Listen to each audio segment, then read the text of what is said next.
who of you sets your own alarm, has your own alarm that wakes you up in the morning? Who does that? Okay. Who's mommy and daddy? Wake them up. Anybody? Okay, yeah. Okay. See, my mom would come in when I was in school every morning and wake me up. A lot of times she would sing, like, good morning, good morning, good morning, it's time to rise and shine. Good morning, good morning, good morning, it's going to be divine. And I'm like, okay, stop it. It's morning. I hate morning. I'm one of those persons every morning I'm a zombie until 10:30. Okay, so it's not very good for me in the mornings. But there was one particular time when I was in college, I did have to set my own alarm and wake myself up. Okay, like you do, and many of you do. But one morning or one night, I forgot to set my alarm, okay? I just forgot to turn it on. But it happened to be, it was Saturday night, and on Sunday morning then, I was living up north somewhere, and I played on a worship team. I played drums, and then on the early service, so at 9 o'clock every Sunday morning, I was the drummer. And I lived about an hour away from the church I went to because I was in a college campus, and I drove back to my old church from college to go to church, and I was playing for them. And so it started at 9. I lived about an hour away, so I have to leave at 8. So I normally got up around 7:30, or, sometimes 7:50, whatever, because guys don't take that long to get ready. And I would get up and hurry and get there. Well, this particular time, since I forgot to set my alarm, I woke up and I was like, what time is it? And it was about 8:15. And when I woke up, and you know how you normally are slow to wake up? No. I was like, zoom, and I was dressed in about 2.5 seconds for church. I didn't tie my shoes, okay? I ran down the stairs, lived upstairs, and all that, because I was like, I can tie my shoes while I drive, because that's safe. And so, I'm like finishing getting dressed while buttoning up my shirt while I'm driving. I'm just on my way. And the way that I drove, okay, don't ever drive that way, okay? It was certainly not legal. I can only say that much. So I drive as fast as I can, and I am almost to the church. I'm there one block, and there comes a police car. But he didn't pull me over. I just kept going like super fast, and I remember I got there at exactly 9:03. And I was like, maybe they started service late. So I'm running inside, and I opened the doors of the church. And some of you may remember this old song. They were going, my Redeemer lives, right? My Redeemer, okay? Which has has a drum solo in it. If y'all remember the old days, it was like all these drum stuff. There was no drums because I was the drummer. And it was just awkward. And so I opened, there's about 350 people there. And it was a pretty big church. And so they're on stage, and I walk in, and I don't know what I'm supposed to do, okay? Because I'm looking at the worship leader, and she goes, on stage in front of 350 people. And then I have to do the walk of shame, like down the side. And their drums are right in the middle of this huge stage. And I was just like walking over, and finally, I sit down and I start playing. And just the whole time I'm like, you are dumb. You are dumb. Dum, dum, dum, dum, dum, dum, dum, dum, crash. Okay, I just felt like an idiot, and I apologized so much. And it was all because I forgot something important, which was setting my alarm. Okay, you have all probably done something similar where you forgot something like that. We forget things. Maybe you forgot a friend's birthday or your mom's birthday. Okay, you forgot somebody's that was important. You forgot an important date, and it got you in trouble. I've done that also, where I've forgotten things. I have a big problem, apparently, with forgetting things. Pretty much everybody has forgotten an assignment at school at some point. Except for you homeschool people, y'all don't know what that's like. But the rest of it, I'm just kidding. You're like, oh, whatever. Okay, so you've forgotten an assignment for school. You've forgotten something like that. And you're just like, I didn't mean to not do it. I just forgot. Can I just have a little more time? Okay, y'all know what I'm talking about, right? Where you just forget, and it's not you're trying to do wrong. You just forgot. You didn't remember. But sometimes you can remember things, and it's a good thing for you, right? Like, I'm going to give the guys some really good girl advice, okay?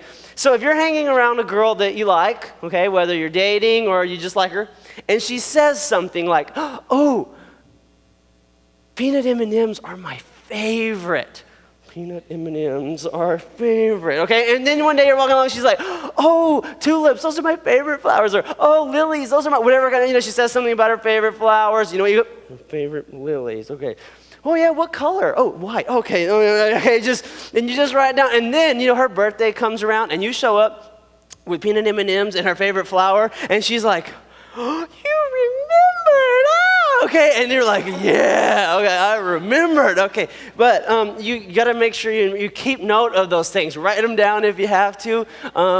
That's how I managed to get a hot wife, okay? Because I just remembered the important stuff, okay? Because it certainly wasn't based on my looks.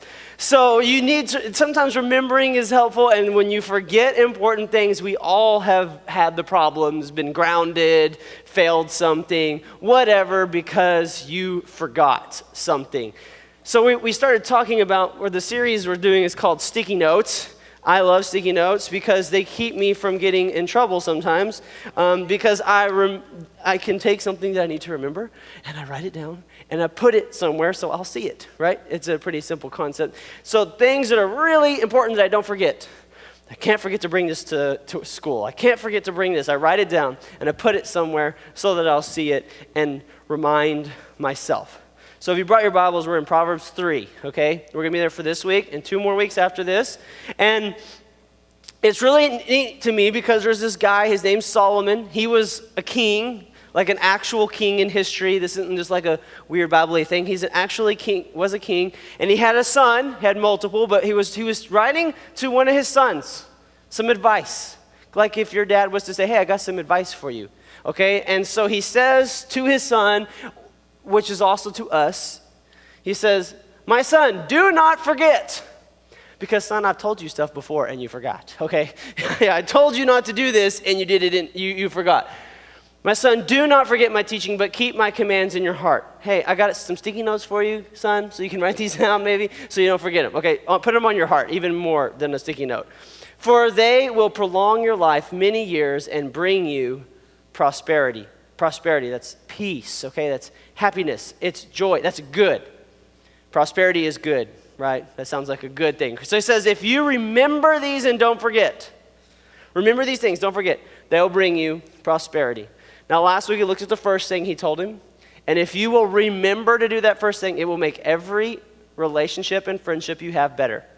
You will have a better favor with your teachers, with your coach, with a future boss, with your parents. You have more trust with your parents. You'll have better friends and better relationships, even dating relationships, if you do the thing we did last week. If you weren't here last week, you're like, wait, that sounds pretty good. Some of you already forgot, and you just need to go watch it again at iHeartAmplify.com, right? But that is a huge thing for you to remember. We're going to move on and look at the next thing that he says.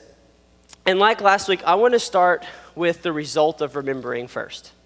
Because this result isn't as obvious as a good thing, and I want to help you understand what it means. So here we go. We're going to look at the result. It's in Proverbs chapter 3, verse 6. And it says, and he will direct your paths. Which you go, oh, that's nice, God. Okay, all right, I'm excited, right? No, not really. So he will direct your paths. So we're all on paths, I guess, right? I mean, you have different paths that you're on. We have like relationship paths. We have like you're on a path like whether you're broke or not. You know, we got paths in our lives, different destinations that we're kind of heading to. And he's saying that God will direct your paths. Some paths lead to happiness. Some lead to sadness. Some paths lead to peace. Some paths lead to stress, okay? Some of you have already traveled down that path and found the stress, right? You're just real good at finding that one, okay? Some paths lead to good relationships. Some paths lead to bad relationships. So some paths lead to having money. Some paths lead to being broke, okay? So he says you're on different paths, and I will direct your path. So to understand this a little bit more, I want to show you guys a principle that all of you will agree with, okay? You don't even have to believe in God. You would believe in this, okay? So whether you're a Christian, not a Christian, whatever, everybody would believe this is true because it's just like a thing of life, okay? That's this. It's direction determines destination. Direction determines destination. In other words, if I go home and I get my suitcase and I put some sunscreen and a swimsuit and a beach towel and some like arm floaties and some sunglasses and I put it in there and I put it in my car and I call my friends and say, I'm going to Padre and I'm going to the beach. and it's going to be awesome, and I'm going to send you pictures and make you jealous while you're at school. I'm just going to go, and I'm going to chill, and I'm going to come back with a sunburn, and it's going to be awesome, because I wouldn't come back with a tan, just sunburn. And then I get in my car, and I get on 35, right, and I go north. I am never going to get to Padre going north on 35 because my direction determines my destination, not my intention. It doesn't matter how many people I tell I'm going there. It doesn't matter how much I want to go there. It doesn't even matter how much I pray and ask God to get me there safely. If I go north on 35, I'm not going to get to Padre, okay? I might get to see Canada, okay, eventually, or, North Dakota. That would be really exciting, all right? But I'm not going to see, like, what's in North Dakota? Anyways, why do we even keep that state? Just go. Anyways, so direction, though, determines destination because... And you get that, right? I mean, you understand that physically. Like when you look at things, okay, if I wanted to get those sticky notes and I went like this, oh man, I didn't get them. Because this trumps what I intend, okay? The direction that I go, not my intention, not what I want, determines my destination. Now that makes sense physically, like when I'm walking around or driving a car, things like that. But it is also true in your life. That the direction you go, not what you intend, determines your destination. Let's make a stupid example. Nobody wakes up and goes, I want to go to prison. That sounds great. I just want to be in prison for the rest of my life. But there are people in prison, right, that are there for the rest of their life. There was never their intention to be in prison, but they are. Why? Because they had a direction that they went in that led to a destination and not the one they intended to do. Nobody says, I just want to fail this class so that I can't play my sport and everybody will be disappointed, so that I'll get ineligible. And yet, many of you have been ineligible, or you have known someone that's been ineligible at some point, or you failed something. And here's why. Because you were on a path, you took a direction that led to a destination, and it wasn't necessarily where you wanted to go. I hope you were like, yes, I want to fail. Okay, I hope that wasn't your intention. It not usually is, but our direction took us somewhere. Nobody says this, you know what, I want to get married, and then after a few years, have a terrible divorce. I know some of you are heartbroken over Brangelina, right? It's like, oh, love is dead. They broke up. Okay, that's nobody's dream. Nobody's intention is to get married and then a few years later just have a nasty drag-out divorce where they hate each other. But many of you, maybe most of you, come from a family where there was divorce. That wasn't your parents' intention. They didn't intend to, and nobody intends to do that. But they go down a path. They headed in a direction that led to a destination. Nobody wants to get in a relationship that leaves their heart all messed up. Nobody wants to be where they're stressed out all the time. Nobody wants to go through a massive heartache because their friends all, you know how friends can be. Okay, so nobody wants that, but we tend to go down paths that lead us to destinations that are different than what we want. It works the other way, though. It's not just a negative thing. You can take paths and directions that lead you to good stuff. You can take a direction that leads you to good things. Nobody goes, oh, well, I was poor and suddenly I got rich. I mean, unless you win the lottery, which is not going to happen. So that doesn't make sense. But other than that, other than the lottery ruining my illustration, you don't just like instantly have a bunch of money. There is a path that happens. There's a direction. I guess even buying the lottery ticket was a very short path. But there is a direction that leads to a destination. If you have a bad relationship with your parents right now, you can change that by going in a new direction. And you can start heading towards a path towards a better relationship with your parents. If you have a whole bunch of friends that are a negative influence on your life right now, believe it or not, there are paths that you could take to having better friends that make better impacts on your life. If you're in a place you don't like, there is a direction that you can take to get to a better place. So it works both ways. Nobody just woke up and goes, hey, I'm valedictorian in my class and I got a scholarship. Yay! yay, I didn't even try, okay? That didn't happen to anybody, okay? But you can make a decision to head in direction. So you guys understand this, yes? One. Oh, wait, I got to start over. All right, so direction, so everybody agrees that we need to go in the right direction, yes? Okay, everybody agrees that we want to be at a good destination, yes? Okay. No, the problem is we tend to make the wrong decisions, okay, and head off in the wrong directions. So that takes me right back to where we started and what God is offering us. Now, before I mention that, even if you don't even believe in the God thing, this would be helpful for you, right? I mean, like, just to take some time and go, am I heading in the right direction? But what is incredible is if you love Jesus and he loves you, he offers you this, that he will direct your path. He will let you know, oh, wrong direction. That's going to a destination that you do not intend. He will direct you. He says, I will direct your paths if you'll let him. If you'll remember what we're going to be talking about, he will show us what the best decisions are, show us the right path. So we're going to look at what he says, and he kind of sets it up for us because this is a great thing to have for you, to have him direct your paths. And this is what he says. We're going to go back to verse 5. Trust in the Lord with all your heart. Let's start there. Trust in the Lord with all your heart. Because to allow him to direct your paths is going to take trust. Trust the Lord with all your heart. Imagine you take your heart, all your desires, all the things that you're longing for, you're hoping for, the relationships you want, the future you want, and you say, you know what, God? I trust you with it. Take it. I'm going to trust you to take care of this. Now that's a lot of trust. To trust somebody with everything. Who of you can drive? Who can drive? Okay.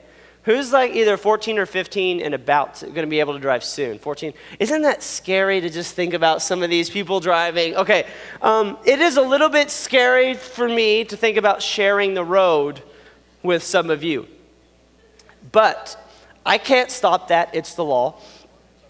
However, I will not ride with you in the car, okay? I will not get in a ride with most of you yet, okay? You can do that with other people, not me, yet, okay? Because getting in a car with somebody going 70 miles an hour down the highway is the most dangerous thing you do every day, and I don't want to be with certain people, okay? Because you're just not good enough yet, okay, at driving. So if we go somewhere, I'm going to be in the driver's seat.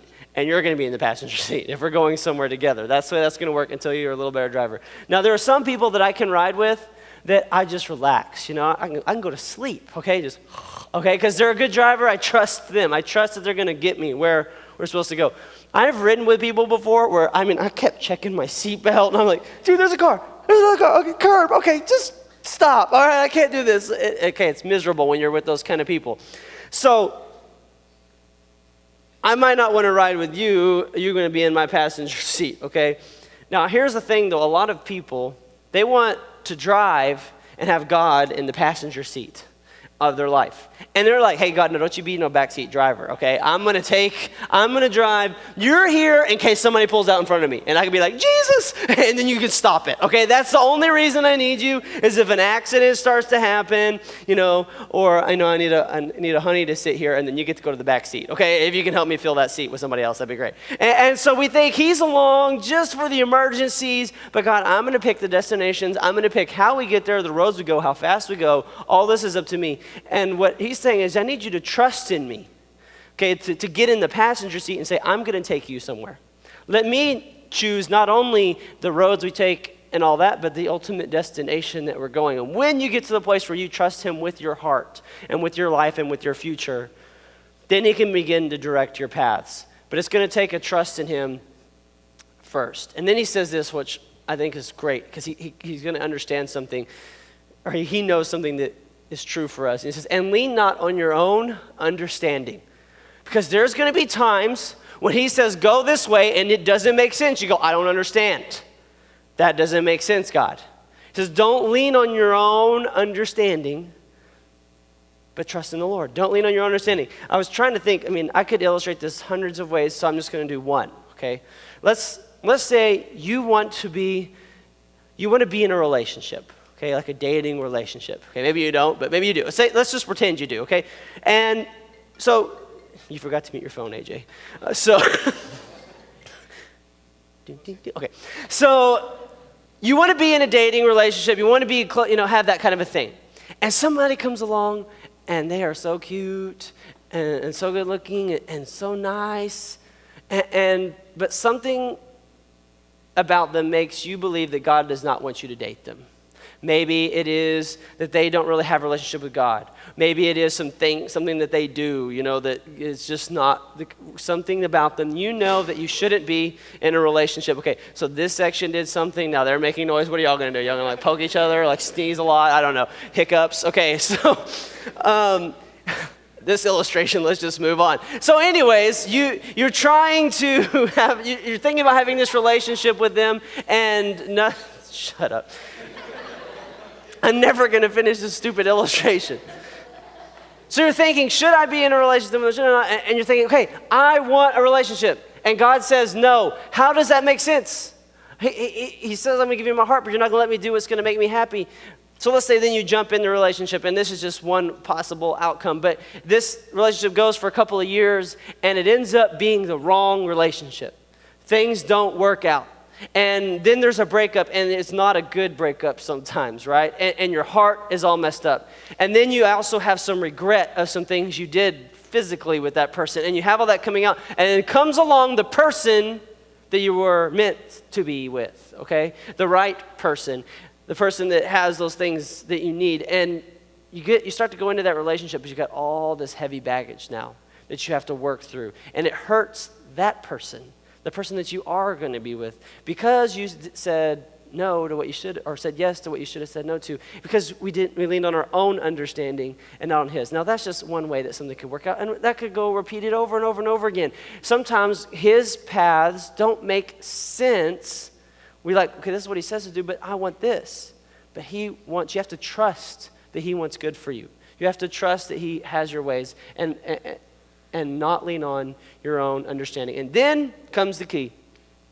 He says this, in all your ways acknowledge him, and then the thing we started with, and he will direct your paths. In all your ways, your dating ways, your school ways, your studying ways, your vacation ways, your entertainment ways, your free time ways, all your ways acknowledge him.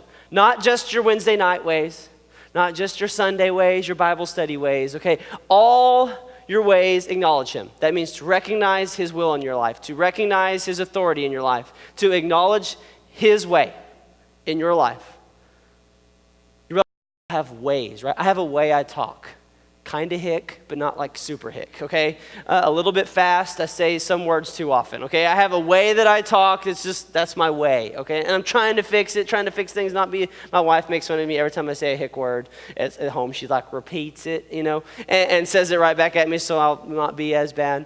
So I have a way I talk. I have a way that I do different things. You have ways, okay? So we all have ways. Now he's saying to acknowledge him in all your ways. So we've already been talking about dating, so let's talk about that some more. So you have many, many different ways you can go, right?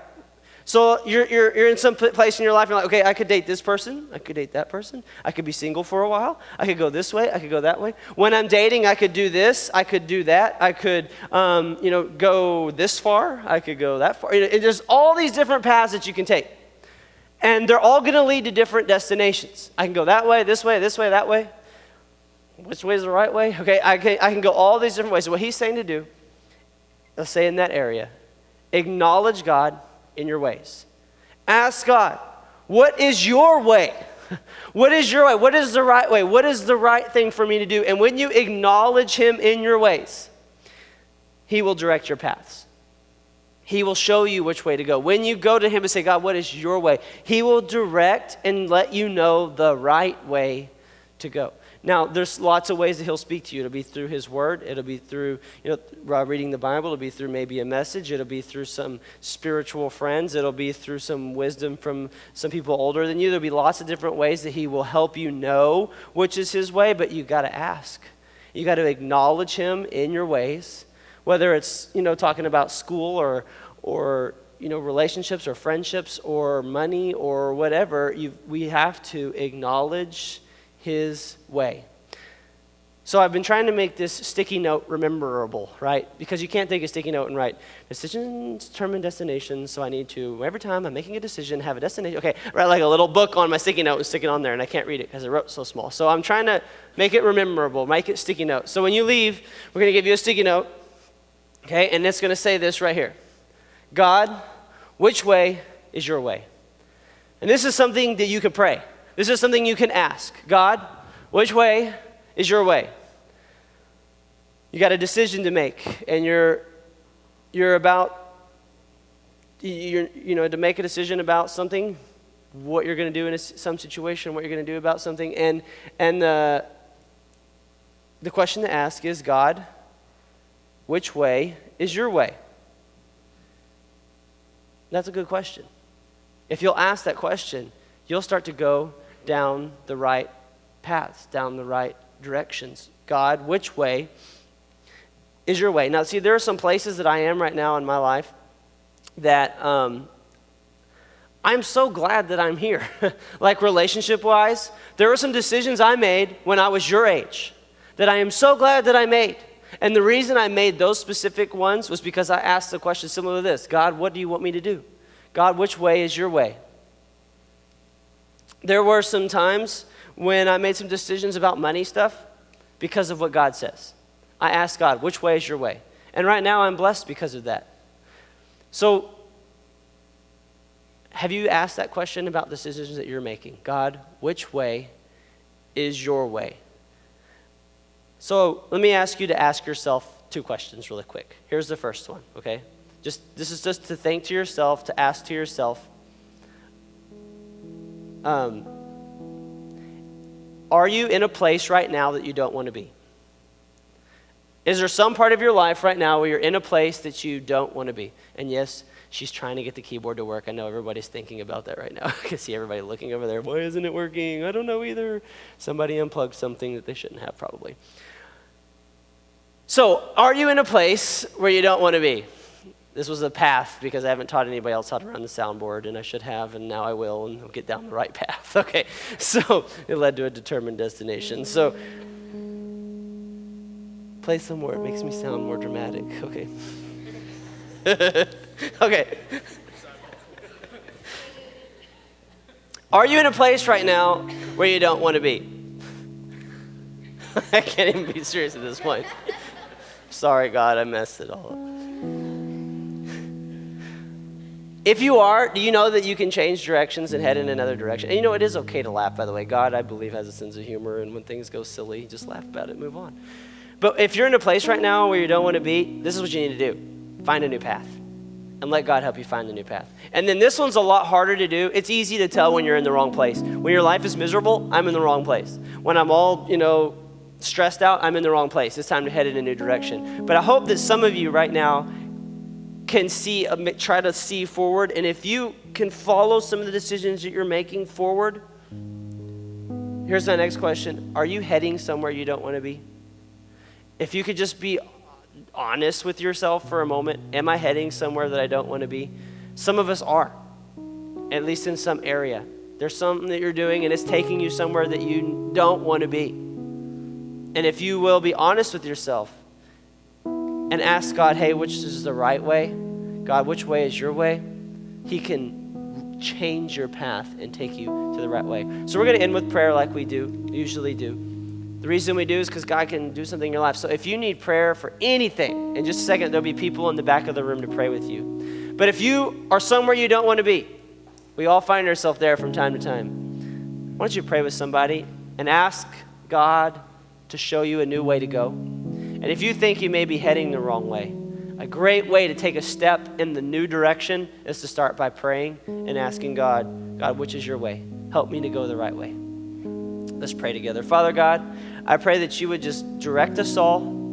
Help us to see when we're going the wrong way and to change and go in the right direction. I pray that when they ask you which is the right way, that you would reveal it to their hearts. In Jesus' name, amen.